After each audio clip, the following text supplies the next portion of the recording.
Halo teman-teman, terima kasih sudah klik video ini. Pada video kali ini, kami akan membahas mengenai motor bensin. Tapi jangan lupa guys, klik tombol like dan subscribe, karena itu gratis. Gratis! Selamat menonton!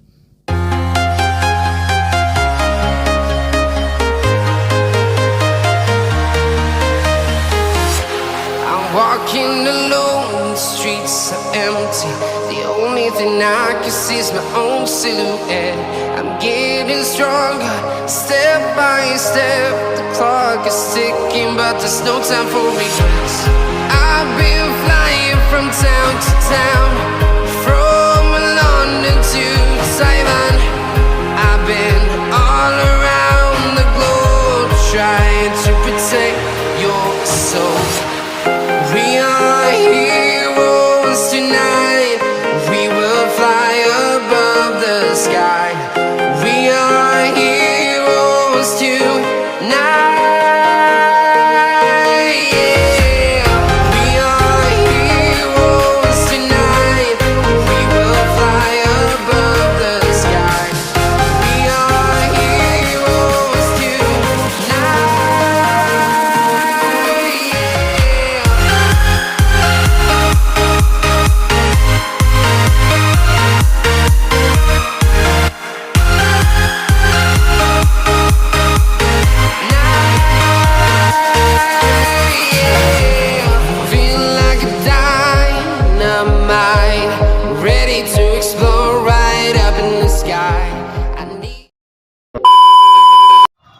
Assalamualaikum warahmatullahi wabarakatuh. Pada kesempatan kali ini, saya akan menjelaskan sedikit pengetahuan mengenai motor bensin. Apa itu motor bensin? Pada motor bensin, bensin dibakar untuk memperoleh energi termal. Energi ini selanjutnya digunakan untuk melakukan gerakan mekanik. Prinsip kerja motor bensin secara sederhana dapat dijelaskan sebagai berikut. Campuran udara dan bensin dari karburator diisap masuk ke dalam silinder, dimampatkan oleh gerak naik torak, dibakar untuk memperoleh tenaga panas, dan dengan terbakarnya gas-gas akan mempertinggi suhu dan tekanan dalam silinder motor. Secara sederhana, perubahan energi di dalam mesin yaitu merubah energi panas menjadi energi mekanik. Apabila torak bergerak turun naik di dalam silinder dan menerima tekanan tinggi akibat pembakaran, memungkinkan torak terdorong ke bawah. Bila batang torak dan poros engkol dilengkapi untuk merubah gerak turun naik menjadi gerak putar, torak akan menggerakkan batang torak dan akan memutarkan poros engkol. Pada motor bensin, terdapat dua macam tipe, yaitu motor bakar 4 tak dan motor bakar 2 tak, atau motor 4 langkah dan 2 langkah. Pada motor 4 tak, untuk melakukan satu siklus kerja, memerlukan 4 gerak torak atau 2 kali putaran poros engkol. Sementara motor 2 tak, untuk melakukan satu siklus kerja, membutuhkan 2 kali gerakan torak dan 1 kali putaran poros engkol. Kerja motor 2 tak. Yang pertama, langkah isap dan kompresi. Piston bergerak ke atas, ruang di bawah piston menjadi vakum atau hampa udara. Akibatnya, udara dan campuran bahan bakar terisap masuk ke dalam ruang di bawah piston. Sementara di bagian ruang atas piston terjadi langkah kompresi, sehingga udara dan campuran bahan bakar yang sudah berada di ruang atas piston, suhu dan tekanannya menjadi naik. Pada saat 10-5 derajat sebelum TMA, busi memercikan bunga api, sehingga campuran udara dan bahan bakar yang telah naik temperatur dan tekanannya menjadi terbakar dan meledak. Kedua, langkah usaha dan buang. Hasil dari pembakaran tadi membuat piston bergerak ke bawah. Pada saat piston terdorong ke bawah atau bergerak ke bawah, ruang di bawah piston menjadi dimampatkan atau dikompresikan, sehingga campuran udara dan bahan bakar yang berada di ruang bawah piston menjadi terdesak keluar dan naik ke ruang di atas piston melalui saluran bilas. Sementara sisa hasil pembakaran yang tadi akan terdorong keluar dan keluar menuju saluran buang, kemudian menuju knalpot. Langkah kerja ini terjadi berulang-ulang selama mesin hidup. Pada saat piston bergerak ke bawah, udara dan campuran bahan bakar yang berada di ruang bawah piston tidak dapat keluar menuju saluran masuk karena adanya reed valve. Selanjutnya, saya akan menjelaskan langkah-langkah yang terjadi pada siklus kerja motor 4 tak. Yang pertama, langkah isap. Pada langkah ini, piston bergerak dari TMA ke TMB atau titik mati atas ke titik mati bawah. Dalam langkah ini, campuran udara dan bahan bakar diisap ke dalam silinder. Katup isap terbuka dan katup buang tertutup.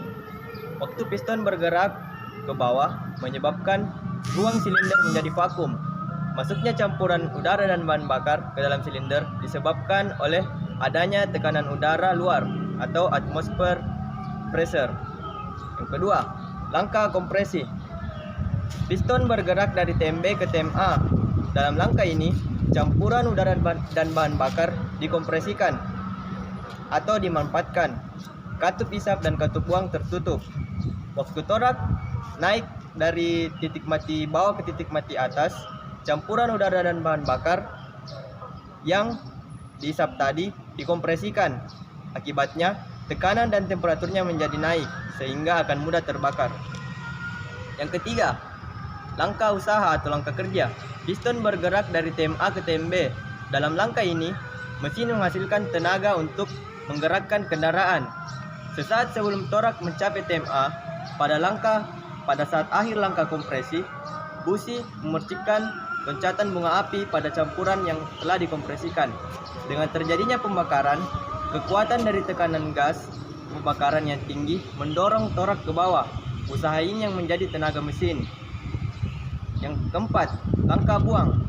Piston bergerak dari TMB ke TMA.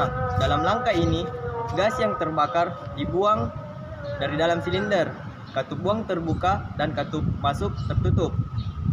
Piston bergerak dari TMB ke TMA, mendorong gas bekas pembakaran keluar dari silinder. Ketika torak mencapai TMA, akan mulai terjadi lagi untuk persiapan berikutnya, yaitu langkah isap. Kita akan masuk ke pokok pembahasan, yaitu konstruksi dari motor bensin atau bagian-bagian dari motor bensin.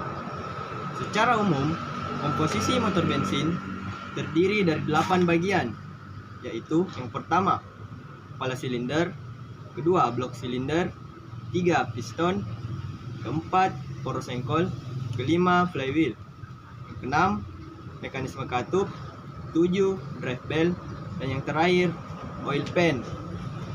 Bagian-bagian tersebut akan dijelaskan pada cuplikan berikut. Yang pertama adalah kepala silinder. Pada bagian atas mesin, kita akan menemukan komponen yang bernama cylinder head atau kepala silinder. Fungsinya sebagai ruang bakar atau tempat terjadinya pembakaran sekaligus sebagai housing bagi beberapa komponen. Kepala silinder umumnya berbentuk persegi panjang dengan beberapa lubang. Lubang-lubang itu fungsinya sebagai saluran oli dan water jacket, sehingga sistem pendingin dan pelumasan bisa ditransfer ke atas mesin. Bentuknya seperti ini. Pada kepala silinder juga terdapat beberapa komponen, antara lain seperti pertama, busi.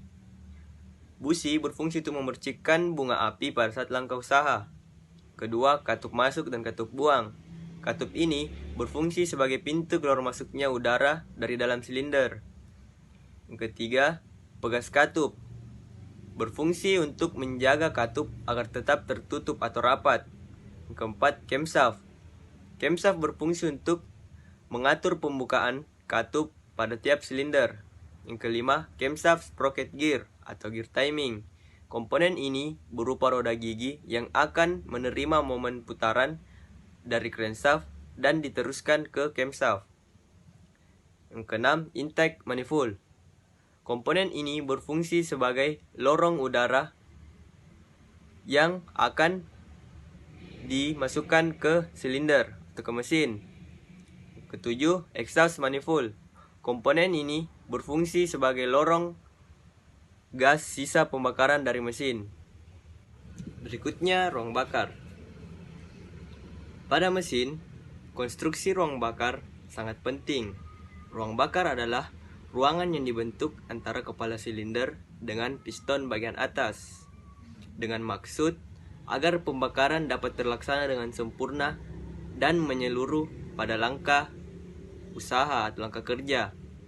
Menurut Aris Munandar 1994, ada 4 jenis ruang bakar yang umum digunakan, yaitu pertama, ruang bakar terbuka, kedua, ruang bakar kamar muka, tiga, ruang bakar turbulan, dan yang keempat, ruang bakar Lanova. Gambarnya seperti ini. Pertama, ruang bakar terbuka. Ruang bakar terbuka adalah desain ruang bakar yang paling sederhana. Di sini, tugas penyemprot bahan bakar atau injektor sangat berat karena harus mengkabutkan dan mendistribusikan secara merata agar terjadi pembakaran sempurna. Bahan bakar ini harus bercampur dengan udara yang dipadatkan sampai bagian terjauh, namun harus dijaga agar tidak menembus sampai silinder karena dapat merusak kualitas pelumas. Yang kedua, ruang bakar kamar muka. Ruang bakar kamar muka terdiri dari dua bagian, yaitu kamar muka dan ruang bakar utama. Kamar muka berupa ruang kecil, 30-40% volume ruang sisa di sebelah ruang bakar utama, di mana injektor ditempatkan. Menjelang 25-30 derajat sebelum TMA, bahan bakar disemprotkan. Pembakaran yang terjadi di kamar muka, namun karena jumlah udara dalam kamar muka terbatas, maka pembakaran masih belum sempurna. Namun demikian, adanya tekanan udara yang tinggi hasil pembakaran awal ini mendorong bahan bakar ke ruang bakar utama dengan kecepatan tinggi, sehingga pembakaran lanjutan dapat dilakukan lebih sempurna. Proses ini disebut proses pengabutan kedua. Yang ketiga, ruang bakar turbulen. Ruang bakar turbulen mempunyai konstruksi yang mirip dengan ruang bakar kamar muka, yaitu mempunyai dua bagian. Namun demikian, bagian turbulen merupakan 80-90% dari volume sisa, seperti ditunjukkan pada gambar. Dengan desain seperti angka 9, maka udara yang ditekan pada langkah kompresi mengalami turbulensi dan bergerak makin kencang seiring dengan kecepatan torak yang mendorong udara tersebut. Pada saat bahan bakar disemprotkan, turbulensi ini membantu proses pengkabutan bahan bakar dan pencampurannya dengan udara. Yang keempat, ruang bakar Lanova. Prinsip kerja ruang bakar Lanova mirip dengan ruang bakar terbuka. Perbedaan utamanya terletak pada penempatan injektornya, tidak dalam ruang Lanova tetapi di sebelah luarnya. Sekitar 60% bahan bakar disemprotkan di ruang Lanova kecil, yang volumenya hanya 10% dari ruang sisa. Ruang Lanova terbagi dua, yaitu ruang Lanova kecil dan ruang Lanova besar. Pada saat bahan bakar disemprotkan, mula-mula terjadi pembakaran pada ruang Lanova kecil. Yang pertama, tipe monosilinder. Monosilinder adalah desain blok silinder dengan hanya satu tabung silinder. Jenis ini memiliki desain paling sederhana dan paling kecil. Umumnya, monosilinder dipakai pada mesin sepeda motor untuk memperkecil ukuran total mesin. Yang kedua, inline cylinder. Inline cylinder adalah desain blok silinder dengan lebih dari satu tabung silinder yang diletakkan secara segaris atau inline. Karena silindernya didesain segaris, maka mesin ini akan berbentuk agak memanjang. Meski demikian, secara umum, mesin inline masih memiliki bentuk yang relatif kecil. Tipe inline cylinder banyak diaplikasikan pada hampir semua mobil penumpang. Umumnya, mobil menggunakan konfigurasi inline 4 silinder. V-silinder merupakan konfigurasi mesin dengan ban yang diletakkan secara beriringan dan di atas. Ada pula konfigurasi inline 3 silinder. Tabung silinder akan diletakkan secara beriringan dan inline 6 menggunakan satu poros yang biasa digunakan sehingga bagian bawah masing-masing silinder akan saling berdekatan agar mengarah pada poros engkol yang sama. Umumnya, mesin dengan V-silinder ini dipakai pada mobil-mobil sport dengan kapasitas mesin di atas 3000 cc. Mesin dengan kecepatan di atas 3000 cc biasanya didesain dengan 6 hingga 12 silinder.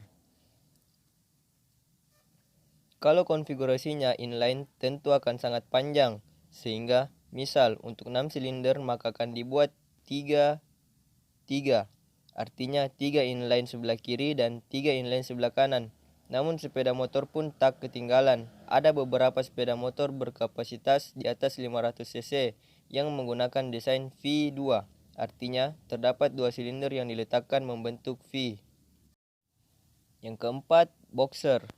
Boxer adalah desain blok silinder yang saling berlawanan. Artinya Misal untuk mesin 6 silinder, maka masing-masing 3 silinder akan diletakkan secara berlawanan dengan satu sumbu. Kelebihan mesin ini memiliki bentuk yang tidak terlalu tinggi, sehingga pas apabila akan memiliki ruangan mesin yang terbilang rendah. Yang ketiga, piston. Piston adalah komponen utama dalam motor pembakaran dalam, karena fungsinya sebagai pengatur volume ruang bakar. Piston hanyalah komponen berbentuk tabung yang bergerak naik turun dalam silinder. Gerakan naik turun piston ini akan mempengaruhi volume dalam ruang bakar, sehingga bisa terjadi tahapan proses pembakaran pada mesin. Lihat gambar seperti ini.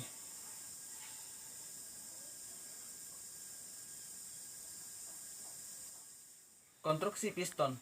Piston terbuat dari bahan yang tahan terhadap tekanan pembakaran dan temperatur yang tinggi dalam jangka waktu yang lama. Untuk bagian-bagian dari piston bisa dilihat pada gambar berikut ini.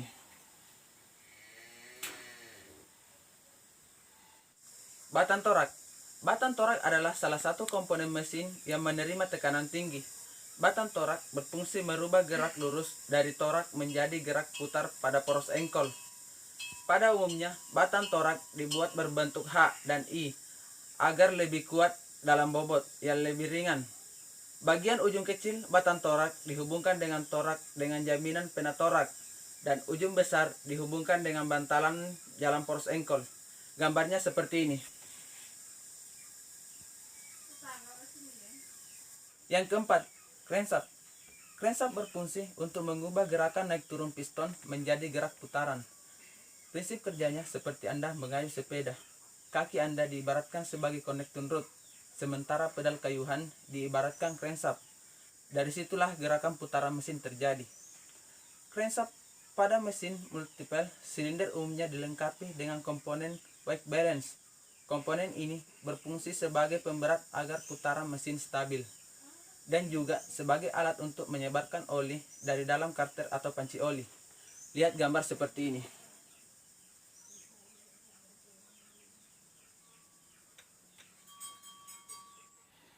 Bahan penyusun poros engkol. Sama seperti connecting rod, namun terdapat lapisan aluminium pada pin engkol. Lapisan ini akan berhubungan langsung dengan dudukan dan big end connecting rod. Yang kelima, flywheel atau roda gila. Terletak pada bagian belakang mesin. Fungsinya cukup penting khususnya pada mesin silinder ganjil 1 atau 3. Komponen ini akan menstabilkan putaran mesin dengan cara menyimpan sebagian energi ketika mesin langkah usaha. Prinsip kerjanya, ketika mesin berputar, maka flywheel ikut berputar. Flywheel terbuat dari besi sehingga mirip pemberat. Namun pada pemberat ini justru timbul gaya sentrifugal. Gaya sentrifugal ini akan terus mendorong flywheel tetap berputar, sehingga akan timbul momentum putaran. Momentum ini digunakan ketika mesin masuk langkah kompresi. Selain itu, flywheel juga berfungsi untuk menghidupkan mesin. Alasannya, motor starter akan menghidupkan mesin melalui roda gigi flywheel. Keberadaan flywheel memang sangat penting pada mesin. Namun flywheel yang memiliki pemberat umumnya hanya terdapat pada mesin silinder ganjil dan bertransmisi manual. Selanjutnya yaitu adalah mekanisme katup.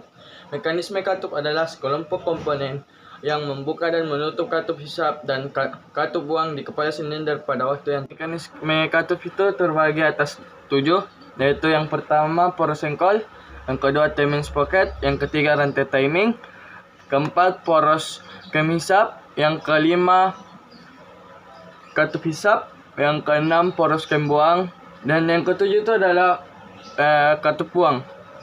Adapun timing sprocket berfungsi sebagai untuk memutar camshaft akibat dari adanya gaya yang diberikan rantai timing. Rantai timing juga berfungsi sebagai untuk menghubungkan putaran dari crankshaft ke camshaft. Yang keempat itu poros kem hisap dan poros kem buang berfungsi sebagai poros yang mempunyai sejumlah knob atau kam. Kam tersebut itu disusun sebagai sedemikian rupa pada porosnya yang berfungsi untuk mengatur pembukaan dan penutupan katup sesuai dengan firing order yang telah ditentukan. Selain itu, mengatur juga untuk pembukaan dan penutupan katup. Poros cam juga berfungsi untuk menggerakkan distributor dan pompa bahan bakar mekanik. Ya. Berdasarkan mekanisme katup, jenis katup terdiri yaitu yang pertama OHV overhead valve, yang kedua OHC overhead camshaft, yang ketiga SOHC single overhead camshaft, yang keempat DOHC atau biasa disebut double overhead camshaft.